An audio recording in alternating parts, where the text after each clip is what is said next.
स्वागत है आपके अपने यूट्यूब चैनल लव स्टडी में। और आज हम लोग इस वीडियो के माध्यम से जानने वाले हैं ये इंग्लिश का जो बेसिक है ना, इंग्लिश का बेसिक से हम लोग लेक्चर नंबर 5 आज पहुंच चुके हैं। और इससे पहले लेक्चर नंबर 4, 3, 2, 1 अगर जो आप नहीं देखे हैं ना, तो उसका लिंक आपको चैनल का डिस्क्रिप्शन में मिल जाएगा। वहाँ से जाकर आप लोग निश्चिंत रूप से देख सकते हैं, ठीक है।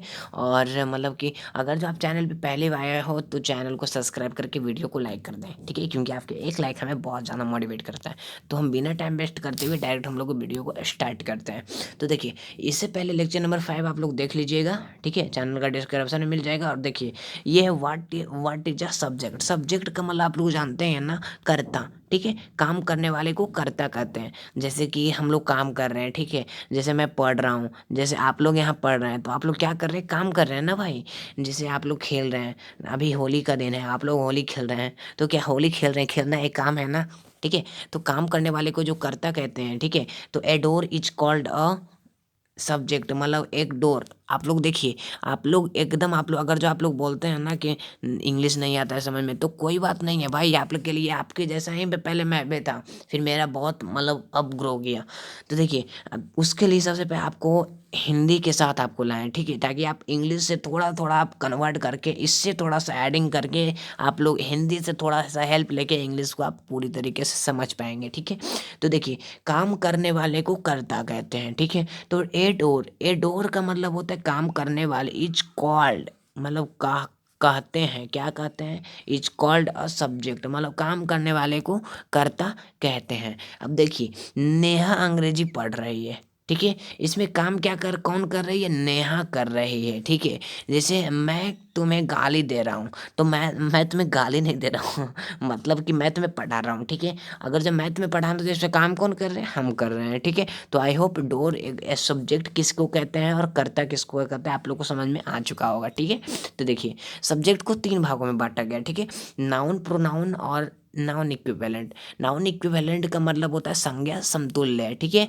तो नाउन नाउन का मतलब समझ चुके हैं ना, मतलब जो काम करने वाला जो संज्ञा रहता है, ठीक है। जैसे कि राम, राम क्या है, एक काम कर रहा है, राम आम खा रहा है, ठीक है, राम आम खा रहा है। तो इसमें काम जो कर रहा है राम कर रहा है, और राम जो है वो एक प्रकार का संज्ञा है, ठीक है। तो इसी प्रकार से प्रोनाउन और नाउन इक्विवेलेंट, और तीनों को हम अगर जो हम एडिंग कर देंगे ना, तो इसको एनपी से दर्शाएंगे, ठीक है। इसको ऐसे करेंगे और यहाँ पे पी कर देंगे, ठीक है।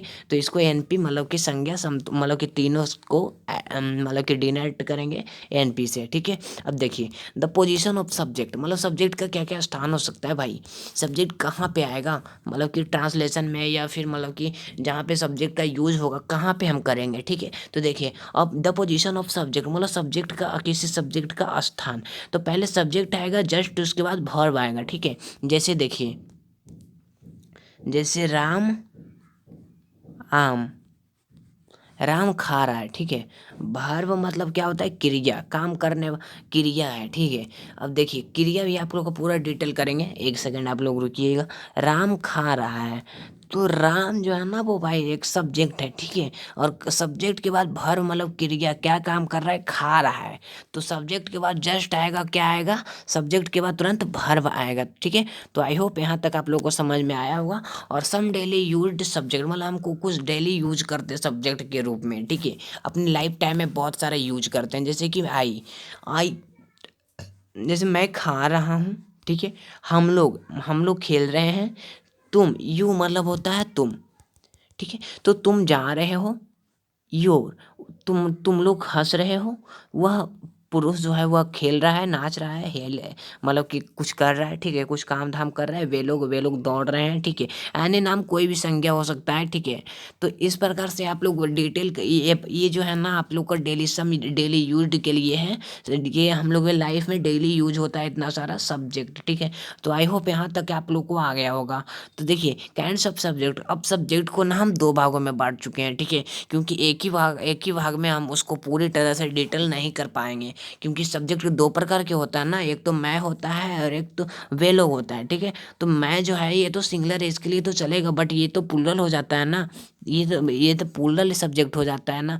तो देखिए अकॉर्डिंग टू सेंटेंस मतलब वाक्य के अनुसार अगर जो आप लोग देखेंगे, सॉरी दोस्तों आप यहाँ पे थोड़ा सा यहाँ पे सुधार लीजिएगा।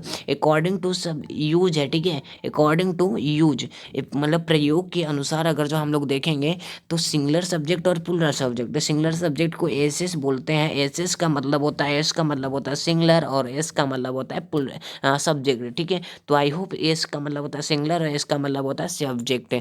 तो एसेस का मतलब होता है सिंगुलर सब्जेक्ट और सिंगुलर का मतलब आप लोग जानते हैं ना, केवल मैं रहूँगा, ठीक है, या यू रहेगा तो केवल तुम ही रहोगे, उसके अलावा कोई और थर्ड पर्सन रह ही नहीं सकता है, ठीक है। और देखिए प्लूरल का मतलब आप समझते हैं क्या? प्लूरल का मतलब होता है पीएस, पीएस का मतलब प्लूरल है, एस का मतलब होता है सब्जेक्ट। तो हम जब भी आपको बोले ना कि पीएस, पीएस है उसके बाद मतलब कि राम के बाद पीएस आया, तो पीएस का मतलब आप लोग कन्फ्यूजन नहीं होइएगा, पीएस का मतलब होता है प्लूरल सब्जेक्ट, ठीक है। तो प्लूरल का मतलब तो जानते ही होंगे, द क्या है, प्लूरल है, मतलब कि जो भी मतलब एक से अधिक रहेगा ना वो प्लूरल के रूप में चला जाएगा। तो देखिए चूज द सब्जेक्ट मतलब सब्जेक्ट को चुनना है। यहाँ पे देखिए ये जो है ना, ये राम, राम जो है कौन सा सब्जेक्ट है, तो ये सिंगुलर है ना भाई, ये ऐसे हम इसको लिख सकते हैं। आई होप आप लोग को यहाँ तक आप लोग को किसी प्रकार का दिक्कत नहीं हो रहा होगा। और देखिए यहाँ पे द जो है ना एक सब्जेक्ट है, ठीक है। यहाँ पे द क्या है, सब्जेक्ट, और सब्जेक्ट में हम अगर जो हम यहाँ पे भी पीएस लिख सकते हैं क्योंकि प्लूरल सब्जेक्ट, और यहाँ बॉय भी है, बॉयज भी है ना, तो ये एक से अधिक हो जाएगा, तो ये प्लूरल सब्जेक्ट हम पीएस इसको यहाँ पे भी लिख सकते हैं। तो आई होप सिंगुलर से प्लूरल जो भी होता है मैं आप लोग को समझा दिया हूँ। और देखिए और यहाँ पे द नेचर ऑफ सब्जेक्ट मतलब सब्जेक्ट का स्वभाव किस प्रकार से होता है, तो सिंगुलर से अकॉर्डिंग टू वर्ब मतलब क्रिया के अनुसार अगर जो हम देखेंगे तो सिंगुलर सब्जेक्ट के साथ, सिंगुलर सब्जेक्ट का मतलब एसेस, ठीक है, के साथ सिंगुलर वर्ब, मतलब कि अगर जो हम देखेंगे ना तो सिंगुलर वर्ब देखिए, जैसे मैं हंस रहा हूँ, ठीक है, मैं हंस रहा हूँ, यह तो सिंगुलर है ना, और सिंगुलर सब्जेक्ट के साथ सिंगुलर वर्ब है। अब देखिए प्लूरल, अब दूसरा जो है प्लूरल सब्जेक्ट के साथ प्लूरल वर्ब, जैसे वे लोग मैच खेल रहे हैं, वे लोग, देखिए ऐसे नहीं भाई, सिंगल वर्ब है ना, तो देखिए मैं, जैसे यहाँ पे एक सेकंड आप लोग थोड़ा सा मिस्टेक हो गया हमसे। देखिए सिंगुलर सब्जेक्ट के साथ सिंगुलर वर्ब, देखिए अब यहाँ पे मैं हंस रहा हूँ, मैं हंस रहा हूँ, तो देखिए ये देखिए इसका क्या बनेगा, आई एम लाफिंग। तो सिंगुलर सब्जेक्ट ये जो हमला दिए इसका जो यूज किया, ठीक है, प्रीपोजिशन का जो हम लोग यूज किए, तो इस किसके अनुसार किए, ये तो सब्जेक्ट के अनुसार किए हैं ना। तो इसी प्रकार से अगर जो यहाँ पे वेलुग रहता तो यहाँ पे हम आर का यूज करते ना। तो आप सब समझ में आया, मतलब सिंगुलर सब्जेक्ट अगर जो रहेगा तो इस सिंगुलर सिंगुलर सिंगुलर वर्ब का प्रयोग करेंगे, अगर जो प्लूरल सब्जेक्ट रहेगा तो प्लूरल वर्ब का प्रयोग करेंगे।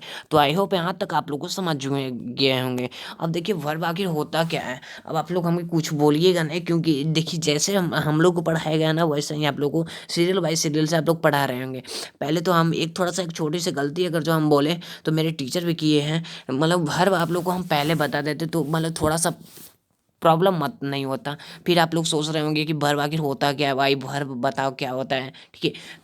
आप लोग बिल्कुल हम निश्चिंत रहें। वर्ब देखिए वर्ब को दो भागों में बांटा गया है, ठीक है। वर्ब मतलब एक्शन और स्टेट। जैसे हम काम करेंगे तो हम कोई दशा में करेंगे ना, कोई हालत में करेंगे। जैसे कि मेरा माइंड में एक टारगेट सेट होगा कि आज तो मैं इस वीडियो को कंप्लीट करके, मतलब कि इसको जो भी ये लिखाया हुआ रहेगा उसको हम सारे को याद कर लेंगे। तो हम जो काम कर रहे हैं वो एक स्टेट मतलब दशा को सेट कर रहे हैं, ठीक है। मतलब कि अपना जो कैपेसिटी है ना उसके अनुसार हम सेट कर रहे हैं, काम करने की क्षमता हम कर रहे हैं, या उसका हम एक्शन ले रहे हैं, ठीक है। तो देखिए the disclaimer of an action, ठीक है, ऑफ और स्टेट मतलब कि the disclaimer of an action किसी कार्य या स्थिति, ठीक है, किसी कार्य या स्थिति। The disclaimer of an action, action का मतलब होता है स्थिति, state of being is called a verb, किसी कार्य या स्थिति के होने को व्यक्त करने वाला वर्ब कहलाता है, ठीक है। तो वर्ब किसे कहते हैं, अगर जो आप लोग देखिए अगर नहीं आ रहा है ना समझ में तो आपका बेसिक लेवल बहुत ज़्यादा कमजोर है, ठीक है। तो अगर जो कोई भी स्लाइड में आपको समझ में नहीं आता है तो आप लोग सिंपल से आप लोग को एक थोड़ा सा छोटा सा कमेंट करने तो आप लोग को आता ही होगा ना। तो एक छोटा सा कमेंट करने में आप लोग को क्या जाता है, 2 सेकंड का आप बोलिएगा कि भाई 3 नंबर स्लाइड में हमको समझ में नहीं आया, तो हम क्या करेंगे ना कि हम दोबारा से उस वीडियो को बनाएंगे। जैसे कि ये मेरा लास्ट स्लाइड है, ठीक है, ये मेरा लास्ट स्लाइड में अब आप लोग बोलिएगा कि भाई लास्ट स्लाइड में समझ में नहीं आया, तो हम क्या करेंगे ना कि इसमें देखिए, तो सबसे पहले बड़ी बात बोल दें कि इसमें समझने वाली तो कोई है ही नहीं। The kinds of verb, verb को दो भागों में बांट गया है। There two kinds of verb, main verb, auxiliary verb. Main verb और एक्सुलरी वर्ब और प्रिंसिपल वर्ब और helping verb, action verb, state verb, doing verb, being verb, lexical verb, subordinating verb. तो देखिए इस प्रकार से हम वर्ब को देखिए डिफाइन कर सकते हैं। अब देखिए काइंड्स ऑफ वर्ब, देखिए there two kinds of verb, या तो हम ये वाला भी लिख सकते हैं, या तो हम ये वाला दोनों लिख सकते हैं, ठीक है। तो इस प्रकार से हम इसको डिफाइन कर सकते हैं, तो इसमें कोई भी प्रकार का दिक्कत नहीं होना चाहिए। और देखिए एक छोटा सा आप लोग को ऊपर में हम छोड़ दिए थे, क्योंकि अगर जो हम वो वाला पहले देखते हैं, ये वाला हम पहले देखते तो आप लोग को समझ में नहीं आता, ठीक है। और देखिए the father of English education in India, मतलब भारत में शिक्षा के जनक कौन है। भारत जो है मेरा, उस भारत में कोई शिक्षा का जनक है ना, तो उसका मतलब लॉर्ड मखाले हैं। और लॉर्ड मखाले जो इसका जो निर्माण किया था ना, वो 1835 ईस्वी में किए थे। कब किए थे? 1835 ईस्वी में। तो the father of English education in India, मतलब भारत में शिक्षित जो है अंग्रेजी के शिक्षा के जनक कौन है, वो लॉर्ड मखाले है, लॉर्ड मखाले। तो दोस्तों आप लोग को एक बात बोलूँ, तो ये बात बहुत, ये सब बड़ा इंपॉर्टेंट है, ठीक है। इसलिए आप लोग, मेरा छोटा सा हर बार रिक्वेस्ट रहता है कि आप लोग को ये बात, ये सब जो भी हम बताएंगे ना, तो आप थोड़ा सा कंप्लीट करने की कोशिश कीजिएगा। 2 मिनट टाइम लगेगा मुश्किल से, तो 2 मिनट आप इसको टाइम दे के अपना कुछ अच्छा कर लीजिएगा। ऐसे भी तो आपका रेटिंग स्केल और फिर बेसिक नॉलेज बहुत, समझ रहे हैं, वीक है ना। तो देखिए the father of English in India, मतलब भारत में अंग्रेजी के जनक कौन है। ये जो ये क्या था, ये देखिए एजुकेशन था, ठीक है। और इसमें डायरेक्ट इंग्लिश इन इंडिया, मतलब भारत में अंग्रेजी का जनक कौन है, तो भारत में अंग्रेजी का जनक जरोर मसानी है, जरोर मसानी है, ठीक है। तो इस प्रकार से हम लोग इसको डिफाइन कर सकते हैं। और यहाँ तक आप लोग किसी प्रकार का अगर जो प्रॉब्लम हुआ होगा ना मेरे भाई, तो आप लोग एक कमेंट में हमें बताइए, आप उस प्रॉब्लम को हम चुटकी में सॉल्व करेंगे, चुटकी में हम सॉल्व करेंगे। तो देखिए मिलते हैं नेक्स्ट वीडियो में दोस्तों, तब तक के लिए जय हिंद। अगर जो आप चैनल पे नए हो तो चैनल को सब्सक्राइब करके वीडियो को लाइक कर लो, क्योंकि अभी तो बेसिक चल रहा है। और वर्ब केस, मतलब कि जो भी ग्रामर त्रैमर जो भी है, ठीक है, आप लोग को फुली डिटेल प्रोनाउन केस, ठीक है, कर दिया जाएगा। आप लोग बिल्कुल इंग्लिश का तो आप टेंशन छोड़ ही दीजिए, इंग्लिश मेरा फेवरेट सब्जेक्ट है, इंग्लिश का आपको टेंशन छोड़ ही दीजिए। इंग्लिश को मैं अच्छे तरीके से कंप्लीट करूंगा, ठीक है। और जो भी स्लाइड में आप लोग को प्रॉब्लम हुआ है, तो मैं आपसे हाथ जोड़ कर रिक्वेस्ट करता हूँ, तो आप लोग एक कमेंट करिए और उसके बारे में हम पूरी डिटेल फिर से करेंगे, ठीक है। तो मिलते हैं नेक्स्ट वीडियो में, तब तक के लिए जय हिंद दोस्तों।